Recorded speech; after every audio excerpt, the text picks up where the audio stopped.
नमस्कार दोस्तों, आप लोगों का स्वागत है पुनः आपका अपना YouTube channel Munna Yadav official पर। आपने हर रोज़ की भांति आज भी डेली करंट अफेयर्स की सीरीज में 6 अक्टूबर 2025 के करंट अफेयर्स को देखने के लिए तैयार हो चुके हैं। जो नए इस चैनल से जुड़े हैं कृपया कर इसे सब्सक्राइब कर लें ताकि आने वाले हर दिन आपको ये करंट अफेयर्स आसानी से मिल सके और इनका लाभ आपको आने वाले किसी भी गवर्नमेंट प्रतियोगी परीक्षा में आपको ज़रूर इसका लाभ मिलेगा। तो देर न करते हुए स्टार्ट करता हूं और पहला प्रश्न देखता हूं। शुभांशु शुक्ला को केंद्र सरकार के विकसित भारत वेल्डथन का ब्रांड एम्बेसडर नियुक्त किया गया है। शुभांशु शुक्ला को केंद्र सरकार के विकसित भारत वेल्डथन का ब्रांड एम्बेसडर नियुक्त किया गया है। दूसरा प्रश्न है, 22 नवंबर को 17वीं बिहार विधानसभा का पूरा हो रहा है कार्यकाल। 17वीं बिहार विधानसभा का कार्यकाल 22 नवंबर को पूरा हो रहा है और अभी मुख्य चुनाव आयुक्त ज्ञानेश कुमार ने 2 चरण में बिहार के 18वीं विधानसभा का वोटिंग करने का तिथि जारी कर दिया है। एक 6 नवंबर को और दूसरा 11 नवंबर को, और वोट की गिनती 14 नवंबर को होगी। और इस बार वोटर लिस्ट में SIR को लेके बहुत सारे मुद्दे आगे आए थे, जिसको कि देखा ही होगा आप लोग, विपक्षी पार्टियों द्वारा बहुत सारा विरोध किया गया था। तो इस बार SIR का मुख्य उद्देश्य था कि जेन्युइन वोटर को छांटकर उसी को रखा जाए वोटर लिस्ट में। तो इस बार BLO जो है, जो बूथ लेवल ऑफिसर होते हैं, बिहार में बूथ लेवल ऑफिसर की संख्या ज्ञानेश कुमार ने आज प्रेस कॉन्फ्रेंस में कहे थे तो 90,712 है। BLO की संख्या 90,712 है। इस बार के 17 नवाचार हुए हैं। वोटर लिस्ट में काम करते हुए 17 नवाचार किए हैं, जिसको मैं पॉइंट वाइज लिखा हूँ। पहला है, BLA एंड BLO का पहली बार दिल्ली में प्रशिक्षण हुआ है। BLA और BLO का पहली बार दिल्ली में प्रशिक्षण हुआ है। दूसरा नवाचार है, पुलिस अधिकारियों को भी दिया गया प्रशिक्षण। तीसरा है, मतदाता सूची गहन पुनरीक्षण किया गया। एक भी ऐसे मतदाता ना छूट जाए जिसकी जेन्युइन वोट हो, और ऐसे मतदाता ना रहे जो बेवजह से वोटर लिस्ट में पड़े हुए हैं। एक लोगों का 2-3 जगह नाम ना हो, इसका भी ध्यान रखा गया है। और चौथा है, चुनाव से जुड़े अधिकारियों के पारिश्रमिक में वृद्धि किया गया है। जो भी उसे पैसा मिलता था मजदूरी के रूप में, तो उसमें जितने भी अधिकारी, चाहे BLO हो, चाहे BLO हो, चाहे जितने भी अधिकारी इससे जुड़े हुए होंगे, सबकी पारिश्रमिक को वृद्धि किया गया है। मतदाता सूची अद्यतन होने के 15 दिनों में EPIC मिलेगा। ये इस बार का 17 नवाचार में ये एक और नवाचार था कि 15 दिन के अंदर ही पिक मिलेगा मतदाता सूची अद्यतन होने के बाद। छठा है, BLO के लिए फोटो युक्त पहचान पत्र का प्रावधान किया गया है। सातवां है, सभी मतदान केंद्रों पर मोबाइल जमा करने की सुविधा दी जाएगी। आठवां होगा, मतदान पर्ची में बूथ एवं पता को बड़े अक्षरों में लिखा जाएगा। मतदान पर्ची जो बटा जाता है उसमें बूथ एवं पता को बड़े अक्षरों में लिखा जाएगा। EVM के बैलेट में उम्मीदवारों के रंगीन तस्वीर होंगे। EVM में बैलेट जो होते हैं, EVM VVPAT जो होते हैं मशीन, उसमें जो बैलेट होते हैं उसमें उम्मीदवारों के रंगीन तस्वीर होंगे।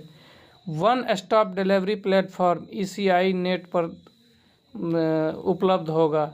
11वां है, एक बूथ पर 1200 मतदाता। पहले 1500 हुआ करते थे, अब उसको घटा के 1200 मतदाता कर दिया। 1200 से अधिक मतदाता होने के बाद दूसरे बूथ का निर्माण किया जाएगा।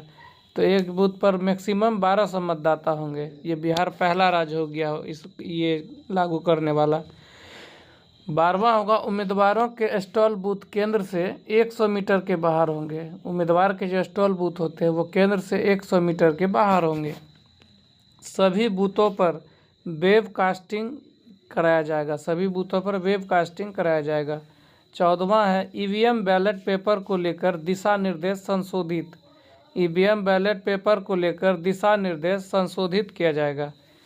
अंतर की स्थिति में VVPAT गणना की अनिवार्य बनाया। पिछले बार बहुत सारे सीटों पर कम मतों से रह गया था महागठबंधन के उम्मीदवार, और बहुत सारे उधर के भी उम्मीदवार थे। लेकिन इस बार जो है अगर अंतर कम हो जाएगा तो उसको वीवीपैट की गणना भी अनिवार्य, अंतर की स्थिति में वीवीपैट की गणना भी अनिवार्य बनाया गया है। पोस्टल बैलेट की गिनती प्रक्रिया को सरल किया गया। पोस्टल बैलेट जो पिछले बार नहीं गिना गया था, नहीं उसकी काउंटिंग हुई थी, इस बार पोस्टल बैलेट की भी गिनती प्रक्रिया को सरल बनाया गया है। और अंतिम है 17वां, डिजिटल इंडेक्स कार्ड रिपोर्ट जारी किया जाएगा। डिजिटल इंडेक्स कार्ड रिपोर्ट जारी किया जाएगा। अब आगे देखते हैं अगली प्रश्न की ओर। 6 अक्टूबर 2025 को पहली बार बिहार में मेट्रो दौड़ेगी। 6 अक्टूबर 2025 आज के दिन पहली बार बिहार में मेट्रो दौड़ेगी। पटना की बेटी स्वाति मौर्य मेट्रो चलाएगी और इसका उद्घाटन करता होंगे नीतीश कुमार। पहली सवारी होगी जो कि न्यू पाटलिपुत्रा बस टर्मिनल से भूतनाथ की हुई। और मेट्रो की न्यूनतम किराया, जैसे एक स्टेशन से दूसरे स्टेशन पर जाने के लिए कम से कम 15 रुपया दिए जाएंगे, और एक स्टॉप से अंतिम स्टॉप तक जाने के लिए अधिकतम किराया 30 रुपये होंगे। मतलब न्यूनतम किराया 15 है और अधिकतम किराया 30 है। मेट्रो को देखते हुए भूमिगत मार्ग के कार्यारंभ के लिए इसी दौरान 2565.80 करोड़ की लागत से पटना मेट्रो कॉरिडोर 1 के भूमिगत मार्ग का कार्यारंभ भी हुई। और अगली खबर देखते हैं कि इसमें भारत का शीर्ष कच्चा तेल आपूर्तिकर्ता बना रहेगा रूस।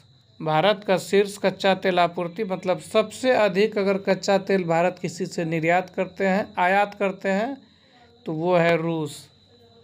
और अगली प्रश्न की ओर चलते हैं। मुख्यमंत्री नीतीश कुमार जी नालंदा में अंतर्राष्ट्रीय क्रिकेट स्टेडियम का उद्घाटन राजगीर में कर रहे हैं। मुख्यमंत्री नीतीश कुमार जो है नालंदा में अंतर्राष्ट्रीय क्रिकेट स्टेडियम का उद्घाटन कर रहे हैं और नालंदा के राजगीर में है।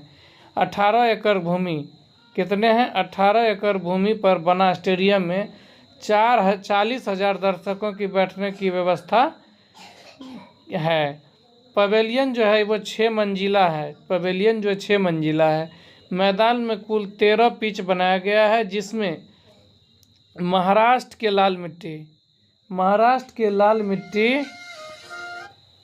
लाल मिट्टी से 6 पिच और मोकामा के काली मिट्टी से 7 पिच तैयार किया गया है। मेडल लाओ नौकरी पाओ योजना के तहत 87 खिलाड़ियों को नियुक्ति पत्र सौंपे, जिसमें 39 महिला 48 पुरुष हैं।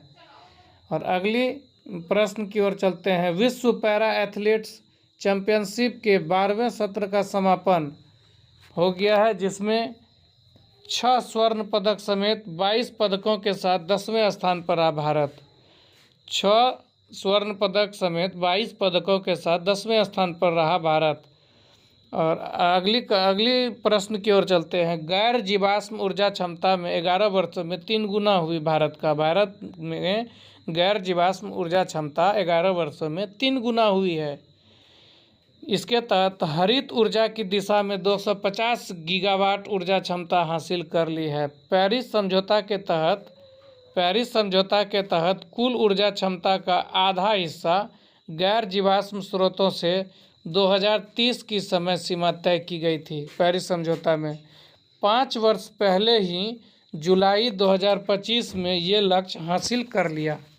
गैर जीवाश्म स्रोतों से हासिल ऊर्जा देख लीजिए। पहला है सौर ऊर्जा 123.13 गीगावाट, पवन ऊर्जा से 52.68 गीगावाट, जल विद्युत से 55.22 गीगावाट, जैव ऊर्जा से 11.60 गीगावाट और परमाणु ऊर्जा से 8.78 गीगावाट। टोटल 250 गीगावाट ऊर्जा क्षमता हासिल कर ली है। इस तरह से आज का प्रमुख समाचार समाप्त होते हैं और